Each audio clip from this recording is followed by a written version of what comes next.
soy Álvaro Lobato, doctor de Ciencias Ambientales por la Universidad de Lyon y actual presidente del TEISO, una organización non gubernamental fundada en Astorga ya por el 2007 y dedicada al estudio y defensa de la lengua, la totalidad del espacio lingüístico, del dominio lingüístico del asturianés, por lo tanto comprendiendo las actuales provincias de Asturias, de Lyon, de Zamora y también de la tierra de Miranda, en Portugal.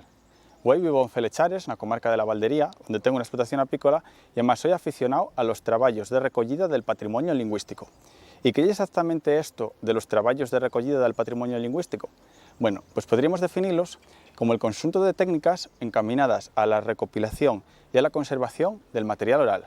Material oral como puede ser el material toponímico, es decir, el conjunto de los nombres de los lugares, de las peñas, los regueiros, los caminos, los pueblos, los estudios dialectolóxicos, es decir, los estudios que pretenden determinar cuál es la fala de un determinado lugar, la recopilación de la tradición oral, como pueden ser los cantares, los cuentos, las adivinanzas, el refranero, bueno, toda esa clase de atropos y cousillinas varias. En estos trabajos de recogida del patrimonio lingüístico podríamos ir a las bibliotecas o a los archivos en busca de documentación que hubiera ya previamente, de una primera opción, pero sobre todo necesitamos recorrer el territorio para investigar, para conocer cuál es ese patrimonio lingüístico guay, cuál es la fala heredada de los padres a los fillos a lo largo del tiempo. Por lo tanto, como bien digo, necesitamos recorrer los pueblos para entrevistarnos con los seus paisanos, con los seus falantes y poder recoger ese material oral con vive en Lyon. Sin embargo, en estos trabajos de investigación lingüística atopamos una traba, un problema de base muy importante que es fundamental definir, conocer y comprender si queremos tener éxito en nuestra búsqueda. Falamos de los mecanismos de ocultación lingüística que vamos a tratar de explicaros en este programa. Casi todas las culturas minorizadas de Europa, porque esto que os voy a contar no es un problema exclusivo del Lyon, esto pasa y pasó con todas las culturas minorizadas de Europa, con todas las lenguas en peligro de aparición que tenemos hoy en Europa. Bueno, pues estas culturas minorizadas sufren y sufrieron a través de las décadas un proceso de desprestigio social, un proceso de estigmatización en el que los miembros de esas culturas fueron considerados como pertenecientes a un estatus cultural inferior. Durante muchas décadas, los diferentes sistemas educativos y la propia sociedad fue considerando como xente ignorante o pouco oculta aquellas cuya manera de falar distaba de la norma, de la lengua considerada como oficial. Ahora bien, cuando este proceso de estigmatización va avanzando, produce una situación de ocultación lingüística y cultural. Pensáis que si durante toda la vida una persona acumula una larga riestra de experiencias nas que se lla fea ou nas que se lla romeda pola súa manera de falar ou por rasgos de la cultura del seu pueblo, entonces esta persona va a intentar ocultar cualquier rasgo que denote la pertenencia a esa cultura. Y así, con este simple mecanismo de desprestigio, con este simple mecanismo de avergonzamiento de lo propio, ya como se producen los procesos de ocultación de la lengua. Y como ya vos podréis imaginar, esto es el principal problema, la principal traba que encontramos cuando empezamos nuestros trabajos de investigación lingüística. Pues bien, del estudio de estos factores sociales, de estos condicionantes sociales, encárgase la sociolingüística. La sociolingüística es la disciplina que estudia las relaciones entre la lengua y la sociedad. Todo ese marco social, todos estos condicionantes de prestigio, desprestigio, que envuelven el uso de una lengua o de otra, y en materia de estudio de la sociolingüística. Presentado ya el problema de ocultación de la lengua y definido qué es la sociolingüística, pasamos a comentar ahora un poco sobre el panorama resultante actual aquí en Lyon a través de los usos, las creencias y las actitudes sobre el asturianés. Cuando una cultura está tan estigmatizada, tiene lugar una especie de bilingüismo en el que la lengua autóctona tiende a usarse únicamente en los ambientes de mayor confianza o cercanía. Esto es lo que los lingüistas denominan el fenómeno de diglosia. La diglosia es la convivencia de dos lenguas que no tienen la misma valoración social o uso en un mismo territorio. Es decir, la diglosia es una situación en la que conviven dos lenguas en una misma comunidad de falantes, de manera que por tener una de ellas una mayor valoración social, úsanse en circunstancias o en espacios diferentes. Normalmente una lle más cercana o familiar, en este caso el asturianés, para usarse con los vecinos o con la gente de casa, y la otra tiene un uso más formal, en este caso el castellano, para usarse con la gente desconocida o de fuera. De esta manera, la lengua autóctona va a ir resistiendo unas conversaciones entre los vecinos que viven normalmente en el mismo pueblo y progresivamente, tal como puede verse guay nas comarcas máis expuestas ou colindantes con as áreas de fala castellana, la lengua vai retrocedendo a un ambiente máis familiar, posase con a xente de casa. E además, esta terminoloxía que estamos utilizando aquí, de castellano ou asturianés, é unha terminoloxía moi nueva, digamos que moi erudita. Na realidad, esta descripción de los usos de los diferentes ambientes, más formales o cercanos, se explicaría más cotidianamente de una manera similar a esto. En la calle hablamos bien, y en casa falamos un chapurriao de tela marinera, o directamente, en casa falamos mal. Dais cuenta que esta terminoloxía de con la gente de fuera en la calle hablamos bien, y castellano, y en casa falamos mal, y asturianés, concuerda perfectamente con este esquema de cultura de prestigio y cultura de desprestigio que es el esquema común en todas las culturas minorizadas de Europa. Y ahora también vamos a centrarnos en el uso del leonés con respecto a la edad de los falantes. Y voy a pediros que hagamos un ejercicio de empatía y vamos a suponer que a través de la escuela, la televisión o las diferentes experiencias de la vida somos conscientes que la nuestra lengua no es una lengua de prestigio. Entonces, dentro de este contexto, ¿qué pasaría si teníamos rapaces en casa, si teníamos niños en casa? ¿De qué manera falaríamos a los rapaces? O mejor, ¿de qué manera querremos que ellos falen? Bueno, pues lo normal ya que si la gente de fuera piensa que la lengua del pueblo tiene una lengua poco oculta, entonces sería una vergüenza que los rapaces de casa aprendan a falar así. Por lo tanto, de los propios ambientes domésticos, poco a poco va cortándose la transmisión del patrimonio lingüístico autóctono. ¿Por qué? Pues para evitar transmitirles el estigma lingüístico. Entonces, ¿qué es lo que está pasando con el uso del leonés? Pues que si no ponemos remedio, poco a poco vamos cortando, vamos tapando, vamos acabando con la transmisión de este patrimonio lingüístico autóctono. La lengua ya no se fala con la gente de fuera, con la gente desconocida. La lengua, poco a poco, va sustituyéndose en la calle. La lengua ya casi no se fala con los rapaces, con la gente nueva. La lengua, por lo tanto, va perdiendo visibilidad. Y tanto ya así que en las comarcas más expuestas, en las comarcas limítrofes con las eras de fala castellana, la lengua ya solo se usa güey en las casas de puertas pa drento. Y en los peores casos, la lengua ya solo está en la memoria de los que güey tienen más de 80 años. Buenas a todos. Imagino que a estas alturas del programa Álvaro ya os habrá contado de algo sobre la diglosia, y si no, de suru que no tarda en salir. Yo, en tanto, voy a dibujaros un burro y después vos diréis por qué. Un burro, además, de la tierrina, de la raza zamorano-leonesa, que, por cierto, y tristemente, está en peligro de extinción. Es muy fácil reconocerlos por las guedellas que tienen, las melenas.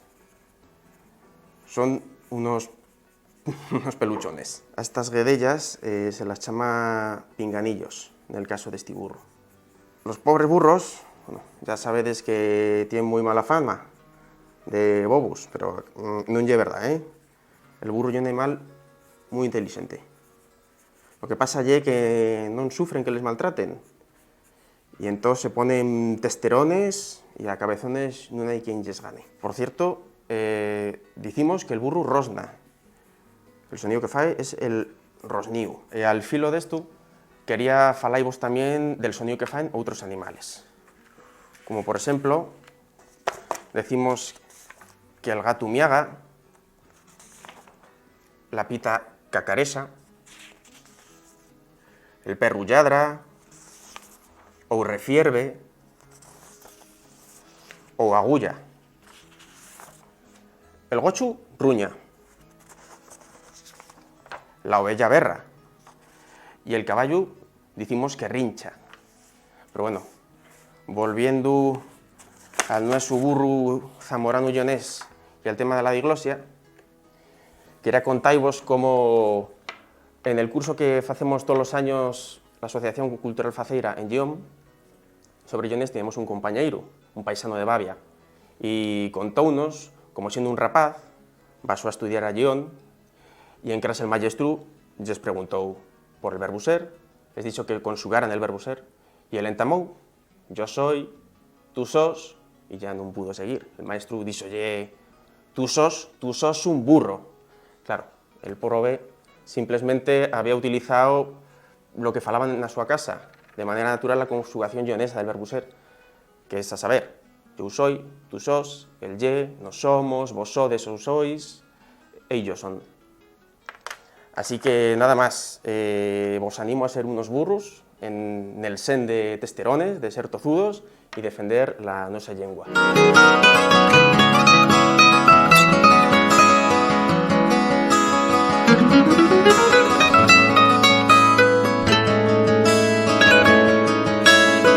Visto los usos del asturianés, falaremos ahora sobre las creencias. Y otra vez, las creencias típicas que encontramos cuando visitamos los diferentes pueblos donde se fala asturianés son tocantes, son relacionadas con esta posición de desprestixio ya mentada. En la mayor parte de los casos, cuando vamos preguntando sobre la fala tradicional del lugar, los paisanos y las paisanas suelen referirse a la lengua como falar mal, y con frecuencia piensan que vamos a entrevistarlos para grabarlos y reírnos después de ellos.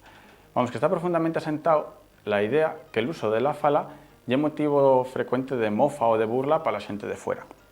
En algún caso, fruto de la represión lingüística vivida durante los 40 años del franquismo, en Tabigüey podemos encontrar la creencia que el uso de las lenguas autóctonas del país ya es motivo de delito. De este hecho tan sorprendente tenemos grabados múltiples ejemplos, y en uno de ellos, grabado más en Toreno en el año 2018, la señora entrevistada paranos la conversación y pregunta toda seria o asustada que a ver si por decirnos ella esas palabras non podrían venir despois e llevarla presa. E claro, al decirle a nosotros que non, que güey, el uso de las lenguas autóctonas non é motivo de delito, ella vai añade, claro, como nos van a llevar presas? Si por falar así non facemos mal a naide. E además que falamos así, pero solo en broma, porque todo isto é unha broma. Demos cuenta hasta que punto están interiorizados estos mecanismos de avergonzamiento de lo propio, que los falantes de esta lengua ya dan por sentado que el uso de la fala tradicional ya es motivo de burla y de mofa para la gente de fuera. El uso en sí de esta lengua patrimonial del Lleón. Otra de las creencias más extendidas, probablemente fruto de la invisibilidad actual de la lengua, es pensar que las palabras o que las características de la fala que encontramos en un pueblo son una rareza única y exclusiva de allí. Como la gente guay no conoce en profundidad cómo llega la fala autóctona del Lleón, ni tampoco tiene una visión global del territorio, del conjunto de las comarcas donde se fala güey asturianés.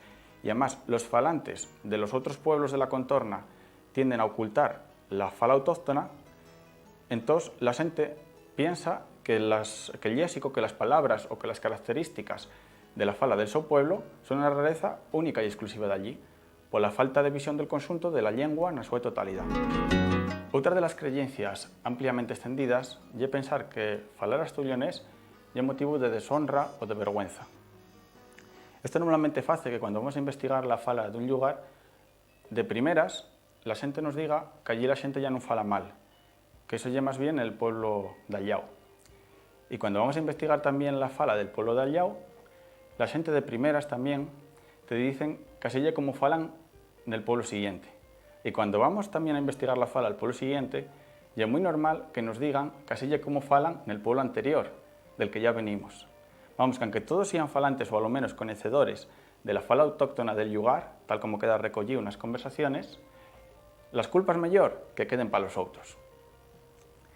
También, tocante esta creencia que falar asturianés y un motivo de deshonra, tenemos una grabación muy ilustrativa en este caso, en la que un señor, el señor entrevistado, estaba continuamente aumentando la fala, conversaciones de la fala de los sus padres ya difuntos. Y en la mitad de la entrevista para y nos dice que teníamos que lo entender, que él nos estaba diciendo cómo falaban los sus padres y que los estaba ofendiendo ya demasiado.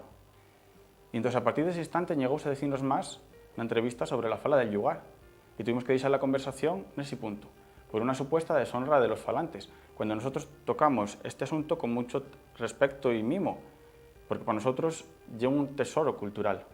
La actitud inicial típica cuando vamos a investigar la fala de un lugar y en llegar la realidad lingüística, para dejar claro que allí no forman parte del grupo desprestixio que ya lamentemos. Pues voy a contar una anécdota tocante a esto. El asturianés o el gallego tienen un sonido, un fonema, que lleva xe, que están palabras como en xente o en xatu, y la alfabetización castellana no recuella este sonido, porque el castellano no lo tiene. Entonces, los falantes patrimoniales asturianés suelen pensar, o suelen decirte, que hay palabras que non se escriben ou directamente que hai palabras que non existen, porque ellos non saben como escribilas. E, bueno, esta peculiaridade da pie a multitud de anécdotas. E vos voy a contar una que nos pasou en Cabreira há pouco con un paisano moi salao que empezou diciéndonos que allí en el seu pueblo que nunca se falou outra cousa que non fuera un castellano perfecto. Y bueno, como estamos contando, esto ya es lo normal, seguimos con la entrevista y empezamos a preguntar sobre la toponimia, sobre los nombres de los lugares. Y empezaron a salir pues una toponimia que son los rigueiros, malladas, los caminos, los praus, los piñeus, todos los nombres tocantes, o sea, acordes, totalmente acordes con los rasgos lingüísticos del asturianés, que nunca casaba con esa afirmación de que el castellano allí siempre se habló. Y bueno, va avanzando la entrevista y con el paisano y di, y ahora vos voy a decir yo una palabra que no vais a ser quien a escribirla. Y claro, yo pensé, ya está aquí la xe, de xente o de xato. Y claro, quedamos esperando que el paisano nos diga esa palabra y el paisano callado. Y yo digo, pero a ver, ¿qué palabra era esa que nos ibas a decir, que no íbamos a ser quien a escribirla? Y el paisano ya, colorado como un tomate, va y di, jato. Y claro, yo me empiezo a reír y yo digo, pero si somos quien a escribirlo, eso oye con J, de jaco, de jato. Y el paisano levanta los hombros y digo, tú lo que nos querías decir y era chato. Y el paisano, Pero claro, el tío ni se atrevió a decirlo delante de cámara. Conclusión, que esto del estigma lingüístico y un problema y una traba, un problema muy importante que debemos definir, conocer y comprender si queremos tener éxito en nuestra búsqueda, si queremos hacer algo tan sencillo como grabar una conversación en esta lengua patrimonial de León. Esta lengua que lle nuestra, que lle de todos, que lle un cachico del patrimonio lingüístico de la humanidad entera.